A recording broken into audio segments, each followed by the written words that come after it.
Hello guys and welcome back to the channel. This is Dipen from Pune and today with me is the all new Husqvarna Svartpilen 401. So in a while I'll do a quick walk around of the bike and also explain all the specifications. So the bike is priced at ex-showroom price of 292,000 for the 400cc and I think on road it should somewhere be around between 350 and 375 depending on which state you are in. But again, the exact on road price, I would advise you to call up the nearest dealership and find out.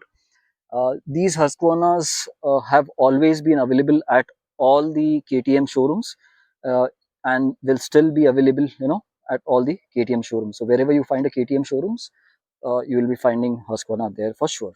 So starting with the specifications, obviously this is a 400cc and this engine is straight pull from the KTM 390, the new Duke 390. It's the LC 4C 6-speed liquid cooled DOHC engine. You can see the same big radiator over here up front, and it has got a nice protection too over here. If any stones are going to come from down, this plastic guard is going to protect the radiator for sure. Maximum power of this bike is 46 PS at around 9000 RPM, and the torque figures are like 39 Nm at 7000 RPM. While riding, it's a peppy engine. It rides, it's a free engine, like you can rev it right from 1500 RPM to 9000 RPM straight. You don't feel the engine getting stressed out or uh, it's going to die out on power soon or something. Nothing as such. This is from the brief ride that I did early in the morning. So the bike does heat up, not that it doesn't heat, but Ascona has done a good job. They provided two radiator fans. One is over here and the other one is on this side. So the bike cooling has been taken care of really well. So the bike also gets a new tailless frame and a subframe. Subframe is obviously hidden behind these rear panels, and this front tank panel and the side panel is like one single piece. This is the design somewhat that I really loved, and even while riding, you get a nice snug fit over these panels. So this feedback I've already given in my ride video too. Jumping from the chassis to the front suspension, it gets WP Apex front adjustable forks, so you can adjust the rebound from here and compression from here. At the rear, it gets a single shock which is on the right hand side, and this too is adjustable for rebound. At the front, you now have a 320 disc which is on the right hand side, and you can see the system is by Biber. And at the rear, you get 240 disc. Again, the whole system seems to be by Biber. The bike obviously is with spoke wheels, and no, the tires are not tubeless. They are still they still have tubes inside it. You do see tubeless written on the tire, but there is a tube inside the tire. And yes, I was at the session yesterday, and they said you can swap these spoke wheels with the mag wheels if at all someone is more interested in touring on this particular bike and taking it all over India. So the tubeless conversion is not going to be a easy task wherein you just go to the service center and say I want to convert it. You'll have to order parts. They might not be easily available. So you'll have to put in requests with the service centers, talk to them amicably, and get it done. It might not be a one-day job. You might have to wait till the parts come, or and so on and so forth. So tires up front and at the rear are Pirelli Scorpion Rally STR. The size at the front is 110 70 17, and the size at the rear is, where is it hidden? And the size at the rear is 150 60 R7. The seat height is at 820 but because the whole setup is quite narrow, at least my height is like 5'10". I'm easily able to flat foot on the bike, no issues for me at all. Ground clearance of the bike is at around 177 mm. Uh, Especially, it gets reduced because the whole exhaust is running down from here below the engine, plus this all metal bash plate comes at the bottom. So this metal bash plate is a standard fitment. You don't have to worry about things hitting the engine from the bottom. Curb weight of the bike is like 171 kgs approximately, and this they have maintained in spite of the fact that the whole bike is now 10 to 20% more bigger. In fact, the fuel tank capacity has also increased because this whole cover size has increased. Earlier, the fuel tank was 9.5 liters something, and now it is 13.5 liters. Apart from that, the headlight also is now bigger. It gets a bigger DRL at the outside.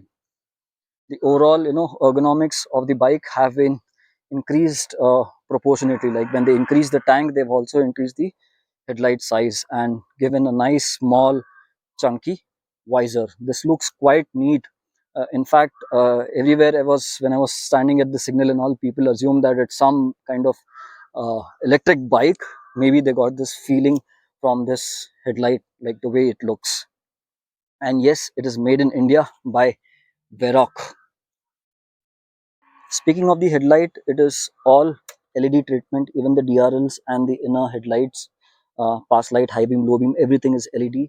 Your indicators too are all LED. Okay, you get the LEDs on the front as well as at the rear. And this beautiful old tail light has been carried forward. I really love this soft red touch. And when you brake, this is how it's going to work. This part is going to get lit. You do get hazards function as standard on the bike, and this is the switch for it. You can turn it off this way. Your high low beam and pass light is over here. Your indicator switch is here. This in fact is carried forward from our sibling KDM. This is the horn. Your engine kill switch over here. This is how the bike starts, and that is the exhaust note, almost similar to the past Svartpilens, but a bit on the softer note. If you compare that with the Duke 392, it is a bit on the softer side. So let's listen to the exhaust note with the mic and then without the mic too. This is with the mic. Now let's listen to the exhaust note without the mic.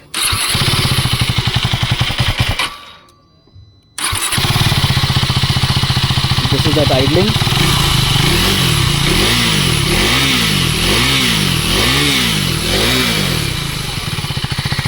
The swing arm seems to be carried forward from one of the KTMs. I don't know which one, but I do get a feel that it is from the KTMs. You sure can fit a tire hugger over here because I see the bolts for the old KTM tire hugger over here. I mean holes over here where you can bolt it in. The mirrors are quite good. If you see, they're outside the handlebar, and they give a very good rear view. You can even adjust them, and I see a bolt over here with which in future you can uh, tighten and adjust them further. It's not that it's going to be a one-time fitment, and if the mirror goes loose and you'll have to throw it, but it should be possible to tighten them in future too. I like the fact that they provide a nice cover on the tank, which is made of plastic. So, once it is spoiled, you can easily change, and you don't have to change the complete tank. And this can hold good amount of luggage. You can probably put in small bungee over here under this side over here.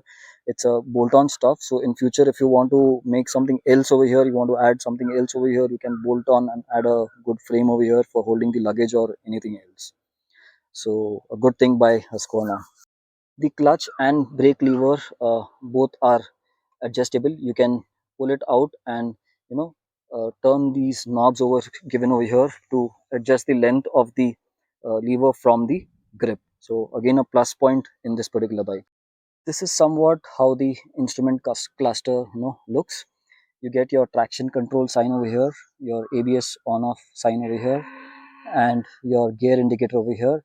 This is your temperature gauge on the right hand side in blue color. in white you have your fuel gauge, your time is over here, your engine light over here, uh, your RPMs are down here up to 11,000 RPM. This is your odometer, your battery voltage, your speed right now, or the last speed, your trip meters over here. Then which mode are you in, it shows over here. So right now it's in the street mode, with the ABS and supermoto and the MTC on. So the traction control is right now on. So this is how the Speedo looks, and of course your range to empty is shown over here. Now how do you enter the menu and change it? So you click the right button over here and you can enter. In the motorcycle you will see ride modes.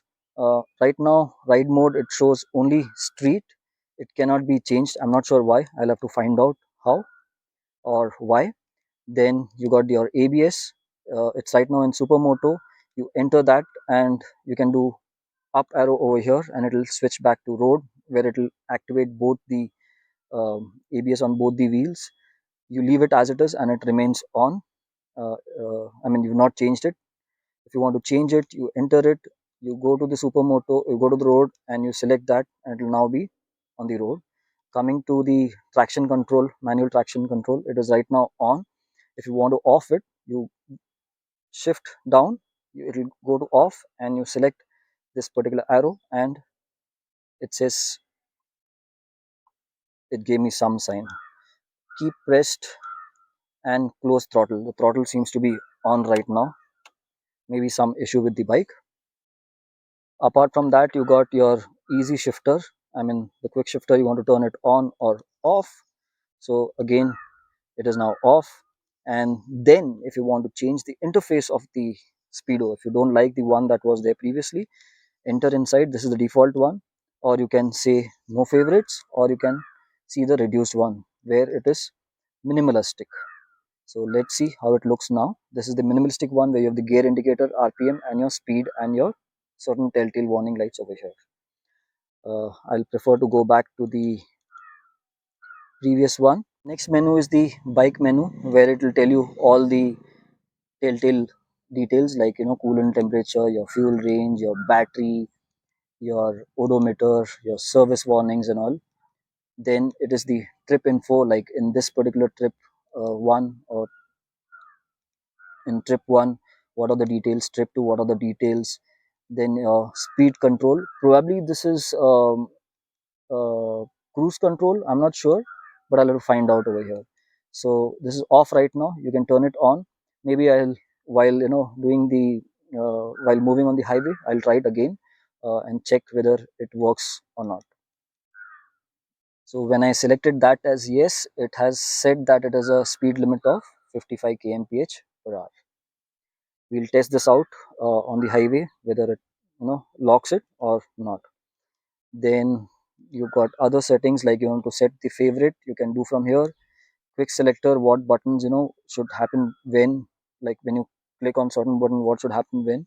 So that is there. Your shift light, like light menu is not available below 1000, so maybe we'll have to try this out when we have a bike which has crossed 1000. Your date time can be set from here.